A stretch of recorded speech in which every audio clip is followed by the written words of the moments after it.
आपका वापस स्वागत है। मैं Vivek Bindra, founder and CEO बड़ा बिजनेस.com। आज मैं एक सन्यासी के विषय में बात करूंगा। वीडियो थोड़ा अलग होगा, आज डिफरेंट होगा। सन्यासी के जीवन से पावरफुल बिजनेस लेसन्स। ये एक अलग ही सन्यासी है। हिल डिवाइन ग्रेस अभय चरणारविंद भक्ति वेदांत स्वामी श्रील प्रभुपाद।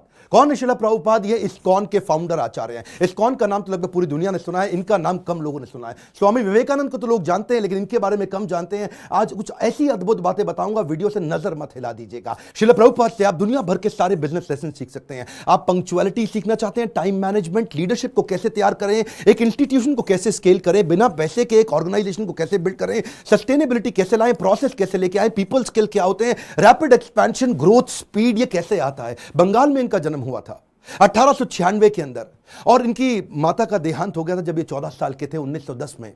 ये स्कॉटिश चर्च कॉलेज गए थे। यूरोपियन लेड एजुकेशन थी, शुरू से ही बहुत तेज थे। अंग्रेजी में इन्होंने पढ़ाई करी, लेकिन इन्होंने डिप्लोमा या डिग्री जो भी थी ब्रिटिश को रिस्पॉन्ड करते वक्त इन्होंने इंडिपेंडेंस मूवमेंट पर उसको लेने से अस्वीकार कर दिया। गांधी के नॉन कोऑपरेशन मूवमेंट में ये बहुत बड़े कॉन्ट्रीब्यूटर रहे। ये कोई शुरू से सन्यासी नहीं थे। प्रयागराज इलाहाबाद में इनका खुद का फार्मेसी का बिजनेस था, पर 1922 में जब अपने गुरु से मिले, इनके गुरु इनको देख के पहचान गए कि श्रील प्रभुपाद की अंग्रेजी तो इतनी अच्छी है कि जब ये अंग्रेजी में बोलेंगे तो अंग्रेज भी डिक्शनरी खोल करके उस समय समझेंगे कि अंग्रेजी में बोल क्या रहे हैं।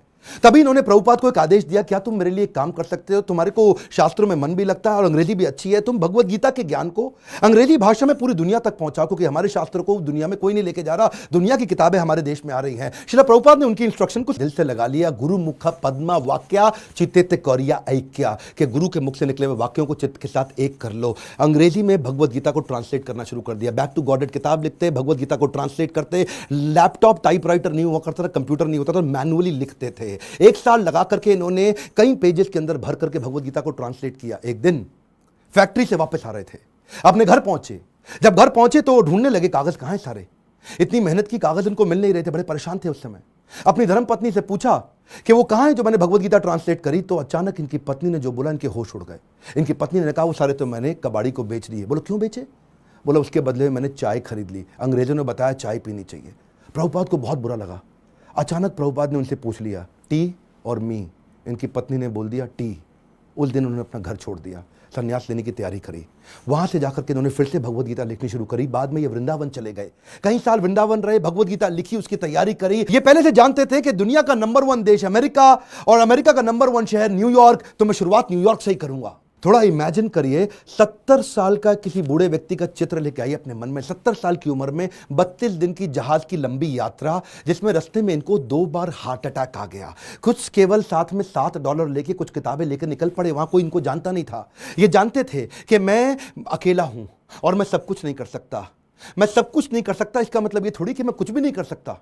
मैं सब कुछ नहीं कर सकता, इसका मतलब ये नहीं कि मैं कुछ भी नहीं कर सकता, क्योंकि मैं कुछ कर सकता हूं तो मैं कुछ कर लूंगा, और कुछ कुछ कर करके मैं सब कुछ भी कर दूंगा। और वो हिम्मत लेकर के निकल पड़े। वहां पहुंचे टॉम्स्किन स्क्वायर पार्क न्यूयॉर्क के अंदर। उन दिनों वियतनामीज और यूएस का वॉर चल रहा था, जिसके कारण वहां बहुत हिप्पीज आ गए थे। हिप्पीज वो हुआ करते थे जो सड़क पर लेट करके इलिसिट सेक्स करना, नशा करना, वहीं पर नंगे लेटे रहना, 2-2, 4-4, 6-6 महीने तक नहाना नहीं। हिप्पीज ने एक्चुअली डिफाई कर दिया अमेरिका को। अमेरिकन सरकार परेशान थी कि ये लोग अपना घर छोड़ चुके हैं, पूरी तरह स्वतंत्र हो चुके हैं और कुछ भी कर रहे हैं। इन्होंने सोचा क्यों ना इन्हीं के साथ शुरुआत किया जाए। सबसे डिफिकल्ट मैन पावर को उन्होंने कल्टीवेट करने का कोशिश किया, उनको डायरेक्शन दिया ताकि मैं कमिटमेंट ले सकूं। धीरे धीरे उनके लिए कीर्तन करना शुरू कर दिया। इनका रूल क्या था? करेक्शन नहीं, मेडिटेशन। एक बार मेडिटेशन करा के इनको करेक्शन दूंगा बाद में, पहले मेडिटेशन बाद में करेक्शन। और वहां जो हिप्पी हुआ करते थे वो उनकी सुनते नहीं थे, बेइज्जती करते थे, इनके ऊपर सिगरेट का धुआं फेंक देते थे, इनको टॉयलेट की लंबी लाइन में पीछे धक्का मार के खड़ा कर देते थे, इनका सामान चोरी कर लेते थे, इनकी बेइज्जती करते थे। पर प्रभुपाद उनके लिए फिर भी भोजन बनाते थे, उनको सुबह शाम भगवत गीता पे कथा सुनाया करते थे, उनके साथ बैठ के कीर्तन करते थे। उनको धीरे धीरे मजा आने लगा। प्रभुपाद ने एक दिन उनसे पूछा तुम नशा क्यों करते हो? तो बोले सर मेरे को ना I want to stay high. मैं नशा क्यों करता हूं? मुझको अच्छा लगता है, I want to stay high. तो प्रभुपाद ने कहा मैं तुमको ऐसा नशा दूंगा which will keep you high for ever. उन्होंने बोला ऐसा नशा है आपके पास? बोले वो कौन सा नशा है? बोले हरिनाम का नशा है। मैं तुमको हरि नाम लेना सिखाऊंगा, मैं तुम्हें भगवत गीता पढ़ना सिखाऊंगा। अगर तुम कृष्ण के आदेशों को समझ गए तो वो सबसे ऊंचा नशा है। जिसको वो नशा लग गया आध्यात्मिक जीवन का, तो भौतिक जीवन के नशे उसके सामने बहुत छोटे पड़ जाएंगे। धीरे धीरे लोगों ने उनकी बात सुननी शुरू करी। ये लोग अपना घर बार पहले ही छोड़ चुके थे। प्रभुपाद को समझ में आ गया ऐसी मैन पावर जिसका कहीं दुनिया में अटैचमेंट नहीं, उनको कल्टीवेट कर गया तो ये मेरे मूवमेंट को पूरी दुनिया में फैला सकेंगे। ये अंग्रेज है और अंग्रेजों की बात पूरी दुनिया जानती है, इसीलिए हंट द राइनोसरस अगर शिकार करना है तो गेंडे का शिकार करो। प्रभुपाद ने सबसे कठिन मुद्दा उठाया और उसके बाद अमेरिका की सरकार भी प्रभुपाद को धन्यवाद करती थी कि तुमने ऐसे लोगों को नशा छुड़वा दिया। वो सारे हिप्पी हैप्पी बन गए। क्या कमांड, दोबारा सुनिए, हिप्पीज को हैप्पी बना दिया इन्होंने। कैसे हैप्पी बनाया? उनको गुलाब जामुन बना बना के अपने हाथ से खिलाते थे, उनको कथा सुनाते थे और धीरे धीरे उनका हृदय में परिवर्तन आया। और वहीं से प्रभुपाद ने, ये लीडर्स ऑफ लीडिंग लीडर थे प्रभुपाद, मेरी बात सुनिए, एम्पावर करते थे। लीडर्स ऑफ लीडिंग लीडर, इतना विश्वास डाला उनमें, इतना ट्रस्ट डाला उनमें कि उनको बोला यहां से तुम मेरे सारे शिष्य बन चुके हो। 10,000 शिष्य उन्होंने बनाए धीरे धीरे करके यूएस के अंदर। 2 को उन्होंने भेजा यूरोप में, 2 को भेजा अफ्रीका, फिर 2 को ऑस्ट्रेलिया, फिर 2 को रशिया, फिर 2 को इंडिया। ऐसा करते करते उन्होंने सब जगह लोगों को अलग अलग भेजा और बोला अब इस भगवत गीता को तुम लेके जाओ।